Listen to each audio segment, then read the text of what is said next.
Welcome, this is Nathan Weezy from Marquette University. This section we're going to talk about the three-phase PLL. We're going to talk about it converting to floating point controller, and we're also going to use the Tustin approximation. Okay, so let's recall the major components. This really here is our detector, or our ABC to DQ transformation. Now the great thing about using this is it detects when we're in phase or out of phase by detecting Q if Q is 0. Well, great. We are locked. If it's not, we're unlocked. The great thing is you're going to need this anyways, generally when you're in a three-phase application, because not only do you need it for the PLL, but you're going to need it to convert, for instance, the voltages, so you know what the magnitudes are. If you're doing power control, you need the voltage and the current, and then you can control power, etc. So it kind of serves dual purpose here. Anyways, so that's our detector. We're going to have our controller. This will be using a PI, and we'll be doing the Tustin approximation. Recall this is our center frequency. This is the frequency we're trying to lock onto. Now we can lock onto that plus or minus some percentage. This is our actuation signal coming out of the controller. And essentially what this will be is how far off are we from the center frequency, okay? So this will be omega going into the integrator. It'll spit out theta, and this mod block is just the wrapper so that we don't overflow on theta, okay? So it really has no gain, it just makes sure we wrap it properly. And then this is fed back all the way to our DQ, because our DQ is based on what we think the angle of the voltages are right now. Okay, so that was a quick review of the control structure. Here now we're going to have some of the similar code we had in the previous section, but we're going to convert this to Tustin, and you look at that controller. So we go ahead and clear everything out. We set our voltage, our damping ratio, our natural frequency, and then we calculate the Ki and Kp gains based upon that. So you could change these. It's scriptable if you want to do this, but these two guys here are our controller gains. So the controller at this point is already designed. Now we just got to convert it, really. So in these steps here, we're going to create transfer function in MATLAB for the controller, the plants, the open loop, and the closed loop. And this is just for viewing purposes. So if you run this, it'll pop up some figures, and you'll be able to view these different transfer functions. Down here, this block of code, we're going to convert to digital controllers. And I have 3 of them here just for reference, but the one we'll use is Tustin. So this is the Tustin line here. But I also have 0 order hold and backward sealer. Now you can see what I'm doing here in these next few lines is that I am calling,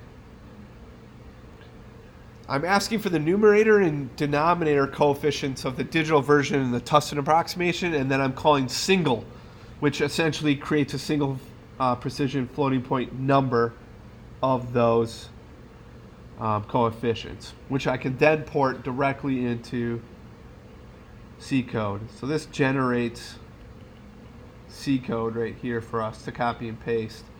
These are the coefficients.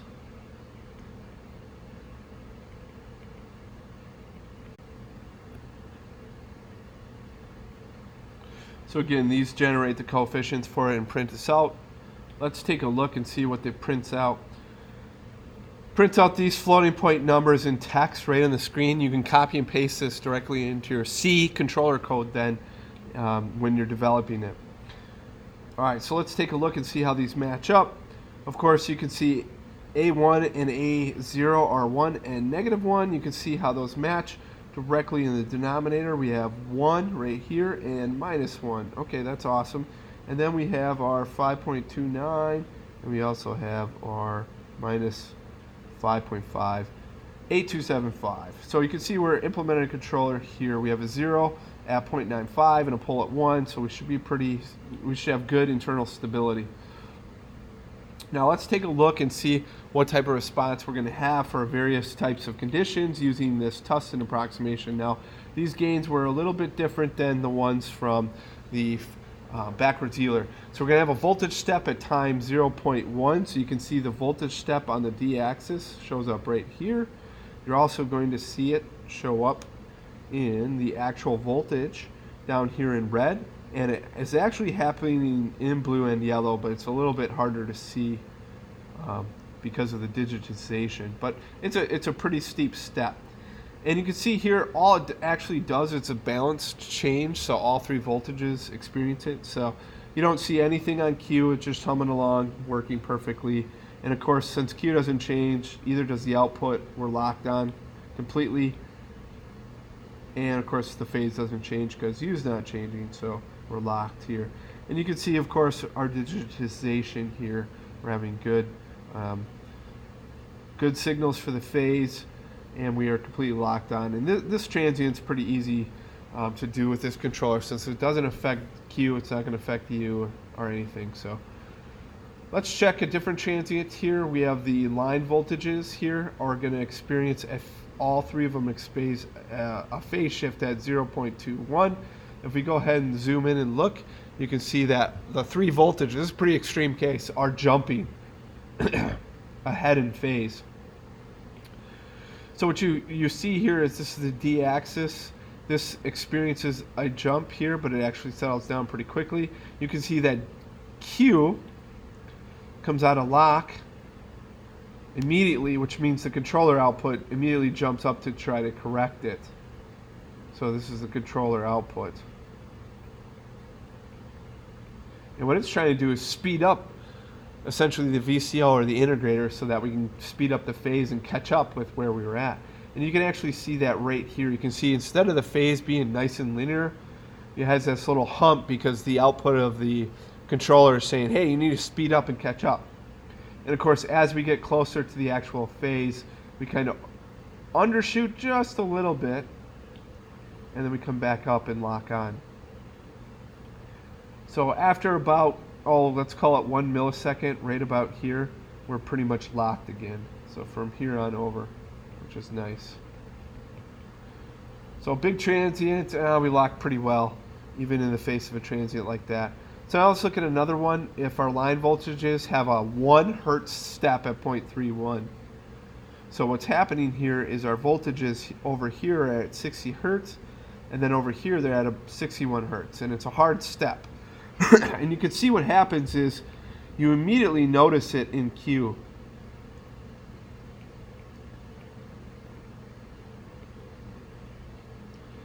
And since that is essentially our air that gets fed into our controller, and this is now going to make our controller actuate to catch up with it because it's now faster, and there's going to be an offset. So this should be about 6.28 radians because the output of U is radians. And if you add that to 60 hertz, you're going to get 61 hertz. So 6.28 radians is about 1 hertz.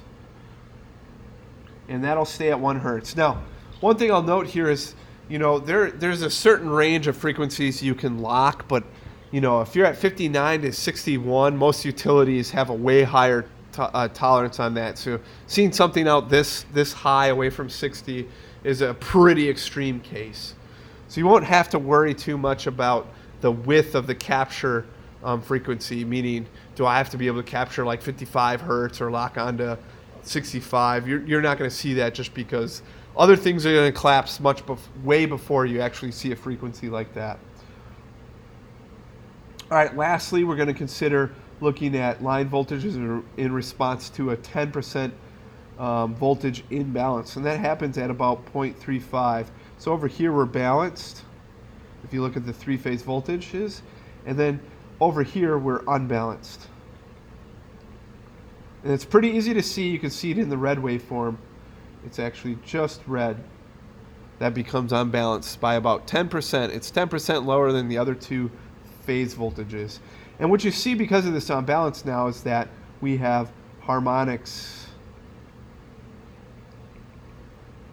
in both D and Q. And this is going to be present because we're oscillating. We're not, our vector that is in the DQ axis actually has a little bit of an oscillation in reference to 60 hertz. So that's why it shows up. And in fact, you can go back to the math and do the DQ transform and show that it shows up, or prove it to yourself it shows up.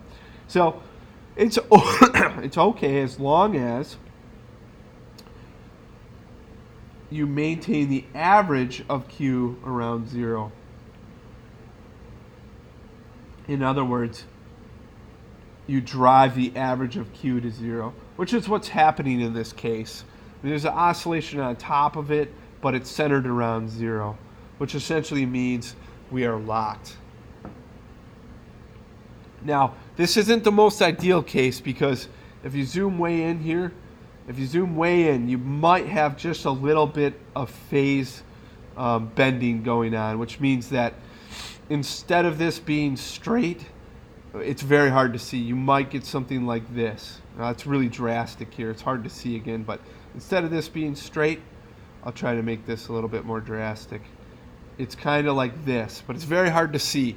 It's very slight, very, very slight. Now, how do you alleviate something like that? Well, essentially what you got to do is first decompose your voltages into positive sequence, negative sequence, and 0 sequence. So your ABCs would come in, and you would basically through math generate these three. And then what do you want to do? Well, you actually want to lock onto the positive sequence. So you're going to do basically an ABC to DQ here.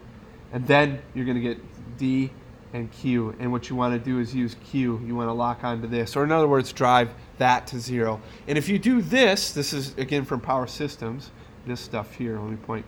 A positive, negative, and 0 sequence is something you learn in power systems class. If you do this, then essentially your DQ or your three-phase PLL will be invariant to load unbalances.